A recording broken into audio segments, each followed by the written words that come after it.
Allora facciamo un commento, un'intervista con il mister Gabritiella del Veneta Lab Hockey Breganze.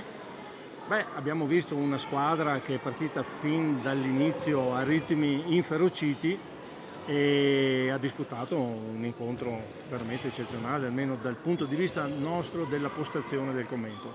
No, io sono stato contento dei ragazzi, ho chiesto a loro una prova di spessore, al di là del fatto che la Coppa Italia fosse ormai per noi andata, avevamo fatto delle brutte prestazioni col roller, sia andata che ritorno, avevamo fatto una brutta prestazione col TN l'andata, ho detto ragazzi, cioè la 2 ci sono squadre organizzate, bisogna mettersi lì, lavorare, impegnarsi e fare una partita di sostanza e sono contento perché l'hanno fatta. L'hanno Abbiamo, fatta. abbiamo sbagliato più di qualche match point, però va bene così, nel senso ci sta, devono Contesto crescere. generale effettivamente c'è stata una certa produzione anche non Sì, solo di conclusioni ma anche di gioco, sì.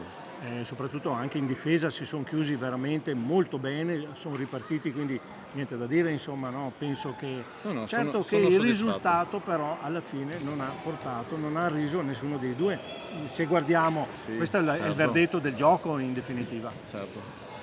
Che dire, adesso avevo parlato col signor Ugo Barbieri che aveva detto che eravate in preparazione, mi sembra che la squadra sia pronta anche per affrontare il campionato a Sì, questo punto. esatto, l'ho detto anche ai ragazzi finita la partita, prendiamo questo come la tappa per iniziare bene il campionato. Mi serviva una prestazione buona per un'iniezione di fiducia, Certo, ok, per i ragazzi, per l'ambiente, per capire che possono comunque giocarsela con qualsiasi squadra in A2 e sono stati bravi.